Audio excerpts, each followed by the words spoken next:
2022 के विधानसभा चुनाव में मैं बहुत कमजोर परिस्थिति में था। मैंने फौज तैयार कर दी। वादा किया है कि चुनाव के दौरान अगर गठबंधन होता है और हमारी जरूरत पड़ती है तो हम लोग 2-2 3-3 महीना घर छोड़ेंगे। तो फौज बहुत बड़ा परिवर्तन 2027 में दिखाएगी। महान दल 2022 के विधानसभा चुनाव से और 2027 के चुनाव में, आने वाले चुनाव में जो है महान दल अपने आप को कहाँ खड़ा देखता है? 2022 के विधानसभा चुनाव में मैं बहुत कमजोर परिस्थिति में था। 2017 में केशव प्रसाद मौर्य को मुख्यमंत्री बनाने के नाम पे मेरे समाज का वोट 90% वोट चला गया। महान दल के साथ वोट रुका नहीं। कुछ ही विधानसभाओं में 2-3-4 विधानसभा में, एक जालौन की माधवगढ़ पे, कासगंज की तीनों विधानसभाओं में मुझे वोट मिला।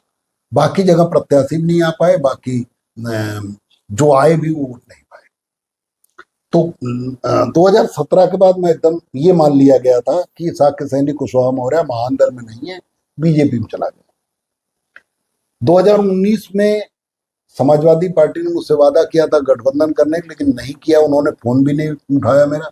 तो मैंने नाराज होकर भारतीय जनता पार्टी को घर बैठ के समर्थन कर दिया कि सपा को सबक सिखाएंगे। अब चाहे समाजवादी पार्टी को ओवर कॉन्फिडेंस की वजह से या कुछ मेरे प्रयास से समाजवादी पार्टी और बसपा को सफलता नहीं मिली, लेकिन मुझे कुछ हासिल नहीं हुआ। आर्थिक स्थिति मेरी पूरी तरह चरमराई हुई थी। महान दल की समाज भी निराश हो गया था, सहयोग चंदा नहीं मिल रहा था। लेकिन उसी दौरान जब हमारा समाजवादी पार्टी के साथ रिश्ता बना तो समाज में एक नई ऊर्जा आई, नई चेतना आई। ठीक है, हमारे साथ अखिलेश यादव जी ने अच्छा व्यवहार उस समय नहीं किया, हमें सीटें कम दी और जो सीट दी थी वो भी अच्छी नहीं दी, और उसमें भी समाजवादी पार्टी कोई बड़ा नेता बहुत इन्वॉल्व नहीं हुआ। नीचे स्तर के कार्यकर्ताओं ने हमारी बहुत मदद की और हम वो चुनाव पैसे का भाव में हार गए। मेरे पास पैसा नहीं था, एकदम मेरा हाथ खाली था और परिवार से 2 लोग लड़ गए। हमें पता होता कि मेरे साथ ये हश्र होगा, समाजवादी पार्टी ये करेगी, तो मैं एक को परिवार से लड़ा लेता, एक बाहर ही लड़ा लेता और उसे कहता मेरा चुनाव लड़ा दो। लेकिन अब मैं पैसे का भाव में जब चुनाव हार गया, ये नुकसान तो मेरा हुआ, लेकिन समाजवादी पार्टी गठबंधन का मेरा एक बड़ा फायदा हुआ कि समाज में ऊर्जा आई। जो लोग भाजपा में चले गए थे, उन महान दल में उनको कुछ नहीं दिख रहा था, उन्हें आशा की किरण नजर आई, लोग वापसी आए। साथ में बड़े चैनलों पे इंटरव्यू हुआ मेरा, नेशनल चैनलों पे। उससे अधिकारी कर्मचारी थोड़ा सा महान दल के से परिचित हुए अच्छे खासी संख्या में। हम रैली तो पहले बड़ी बड़ी करते थे, लेकिन अधिकारी और कर्मचारी उसको वजन नहीं देते। लेकिन सपा गठबंधन के बाद हमें थोड़ा वजन मिला। हम इस बात के लिए समाजवादी पार्टी और अखिलेश यादव धन्यवाद देते हैं। तो उसका हमें फायदा मिला दूसरे रूप से। और आज 2022 का ही प्रभाव है कि 2024 में मैंने जिसको चाहा, जहां चाहा, जिसको चाहा उसको हरा दिया। जहां चाहा सपा को हरा दिया, जहां चाहा मैंने भाजपा को हरा दिया। जो सीट समाजवादी पार्टी कभी नहीं जीती थी, धौरारा, वो सपा जीती। ददरौल उपचुनाव और शाहजहांपुर जो समाजवादी पार्टी पक्की सीट थी, वो भाजपा को मैंने जिता दी।